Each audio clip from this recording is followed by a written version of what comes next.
No moi, Anna täällä, sun artistiäänikoutsi ja musa P.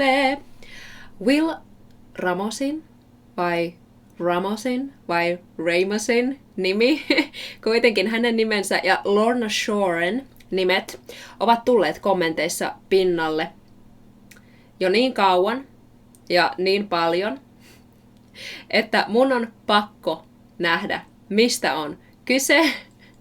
Otetaan siis käsittelyyn One Take Vocal Playthrough of To the Hellfire. Disclaimer though, I am not an extreme vocal specialist at all. Anyway, I hope to provide you some insight of the things I know and understand. Now, first time reaction to Will Ramos and Lorna Shore. Let's go.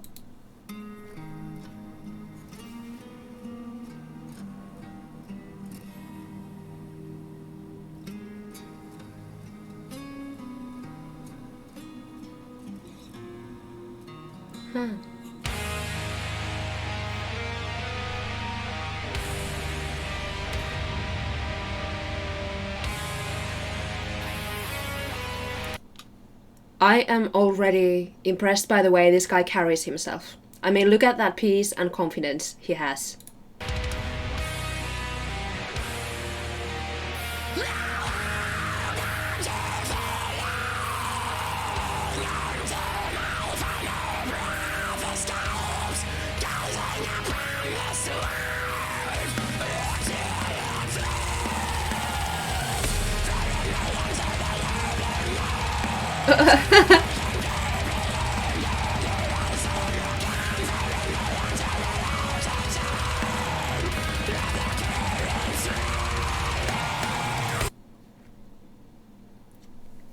Ok.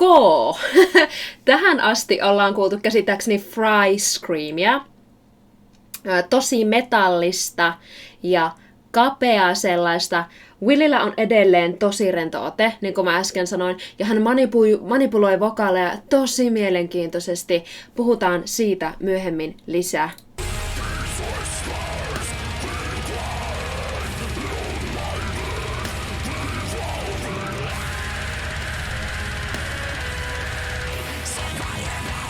Oh my god.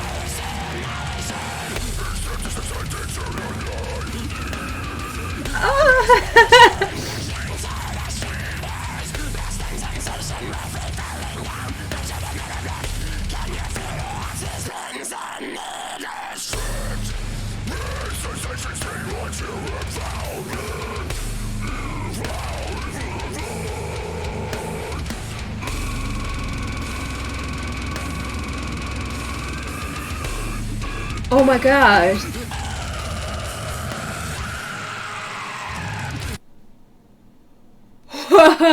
What? What in the name of vocal track and larynx did I just witness? He has just so many timbres in his screams. We have highs, we have mids, we have lows, we have some sort of death scream hybrid going on here. Let's carry on. It's so intense.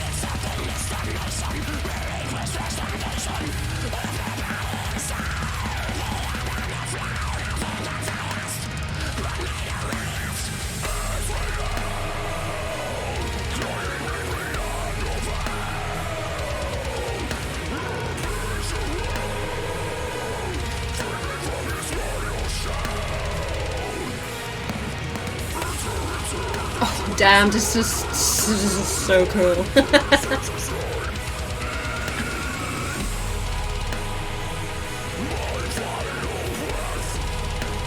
Oh my.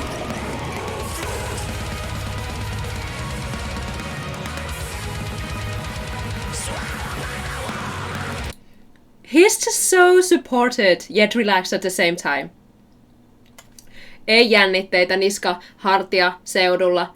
Timanttinen keskivartalotuki, niska ankkuroitu jämäkästi paikoilleen. Se ei ole täällä, vaan se on täällä hyvin nätisti paikoillaan. Leuka avautuu, leuka on rento. He makes this look so damn easy. Too damn easy, let me tell you.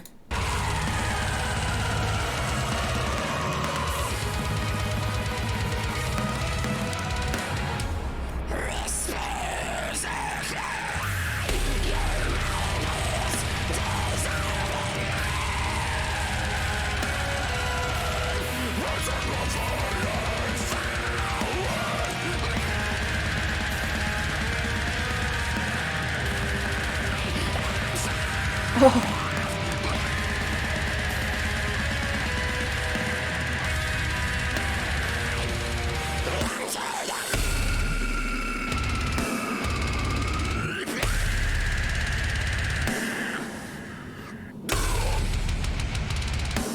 Jesus Christ.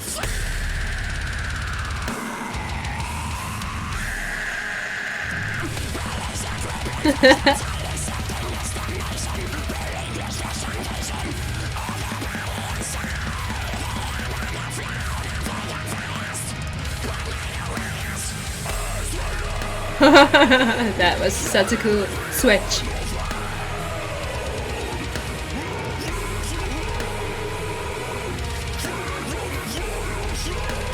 That guitar riff is really cool.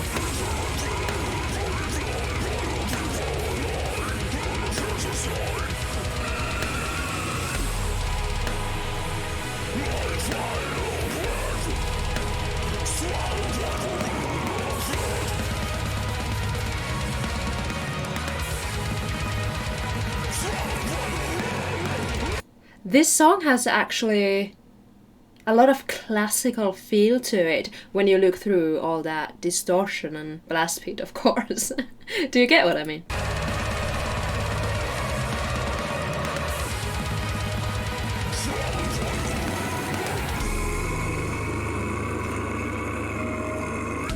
Huh.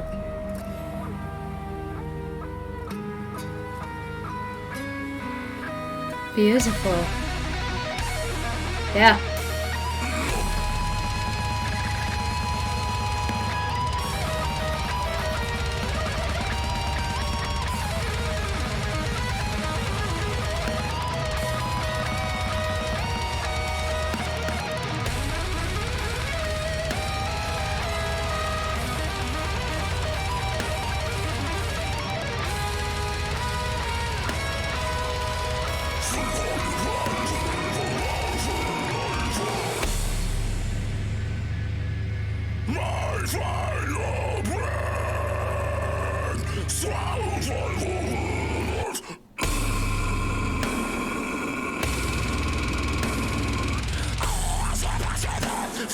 Oh, that's so cool.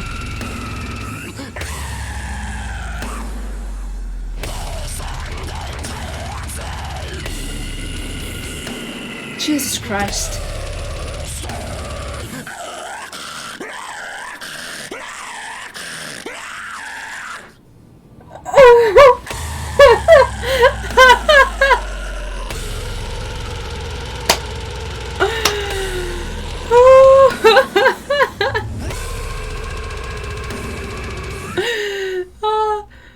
Thanks for watching. That kind of reminded me of Yebba saying, "That's that one," after you just done something bloody amazing. Like, thanks. Bye.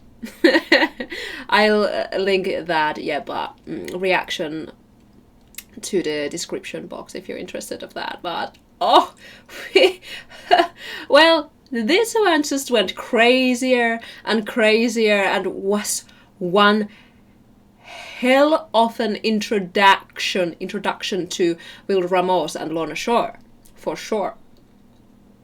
Once again, I've felt the power of an awesome breakdown. And also what a skilled professional vocalist can do with it. Mä en voi edes aloittaa kuvailemaan, kuinka miniatyyritasolla Will on tehnyt töitä tämän kappaleen jokaisen hiuksen hienon yksityiskohdan ja nyanssin suhteen. Ei näin pikkutarkkaa työtä voi kuin arvostaa. Enkä ole varmaan koskaan nähnyt noin levollista lauluilmettä tämän genren edustajalla laulaessa ainakaan. Siis ilmeen perusteella hän voisi lukea meille vaikka päivän säätä. Mutta eiköhän kelata sitten taaksepäin, voidaksemme puuttua ja pureutua Willin tekniikan pariin yksityiskohtaan hieman syvemmin. Willin lauluasento on erilainen korkeassa ja matalassa screamissä.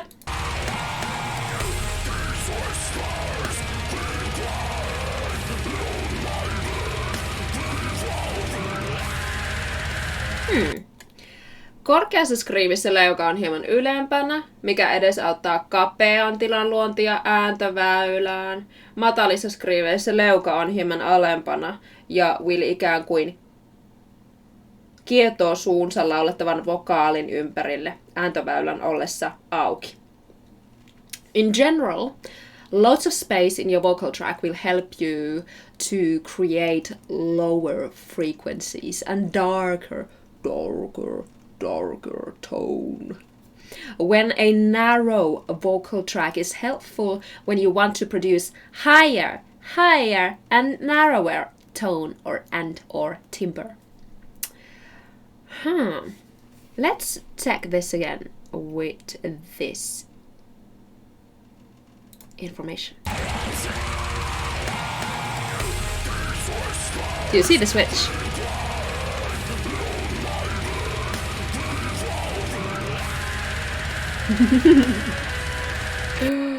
Hän on vaan niin suvereeni noissa liikkeissään, niin vaivatonta settiä. Saman tyylisiä kohtia, mitä mä nyt seuraavaksi näytän teille, oli enemmänkin tässä kappaleessa, mutta tämä nyt muistui mieleen. Ääntöväylä on tässä kohtaa jatkuvassa liikkeessä.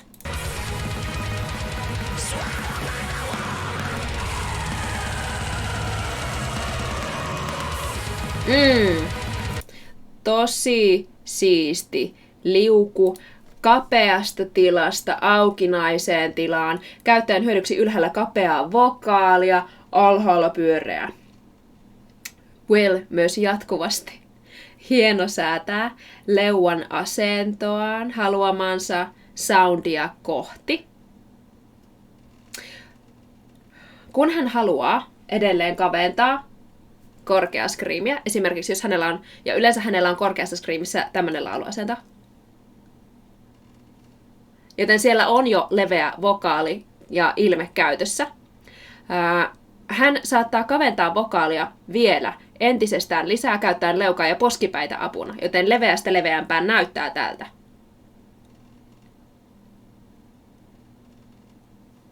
Sä näet leuassa ja poskipäissä sen ilmeen ja sen leuan liikkeen. Alaspäin kaikki taas droppaa. Kurkunpäätä myöten.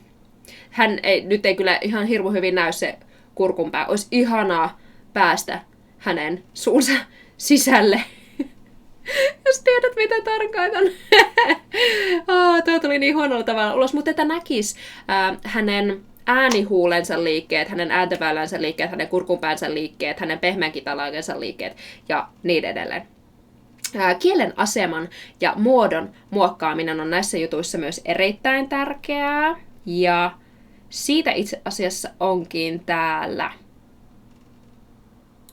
tosi hieno esimerkki.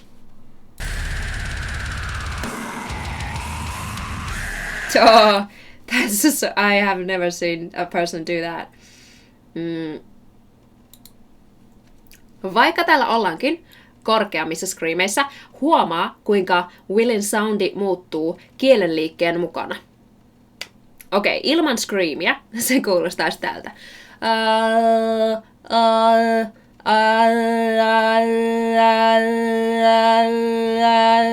Eli mä en muuta nuottia. Mutta kielen asema vaikuttaa vahvasti siihen, mikä nuotin taajuudesta korostuu, mikä sen lauletun nuotin yläsävelsarjasta korostuu. Will pystyy tekemään niin paljon uskomattoman hienovaraisia muutoksia. Ja nämä hienovaraiset muutokset, tämä miniatyyrityö vaikuttaa hänen soundinsa ratkaisevasti. On kurkunpää manipulointia, eli kurkunpää ylhäällä, kurkunpää alhaalla.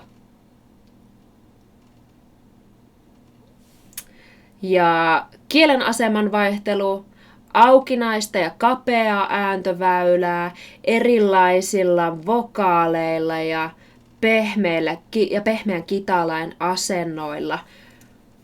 Ja näistä, etenkin kielen manipuloinnista, kielen aseman manipuloinnista, puhuminen ja sen huomaaminen sai mut ajattelemaan, onko kurkkulaulu Willille tuttu aihe. Hän vaikuttaa olevan äärimmäisen tietoinen siitä, mitä taajuuksia hän korostaa milloinkin ja käyttää sitä hyödykseen valtavan hienosti. Jos sulla on tietoa tästä, tuu ilman muuta kommentoimaan alas siitä lisää ja voit kertoa totta kai mulle lisää tästä laulajasta, Willistä ja Lorna Shoresta. You can teach me. Voit myös tulla aina kommentoimaan siis fiiliksiä tästä reaktiosta ja tästä kappaleesta. Ehdota mulle uusia artisteja, ehdota mulle uusia bändejä. Let's connect in the comment section. Muistathan myös antaa tälle videolle algoritmitykkäyksen, supata mun kanavalle ja klikata sitä kelloikonia, niin et myöhästy mun ensi viikon reaktiovideosta ja sen ensi-ilta chatista. Nähdään toivottavasti siellä. Moi moi!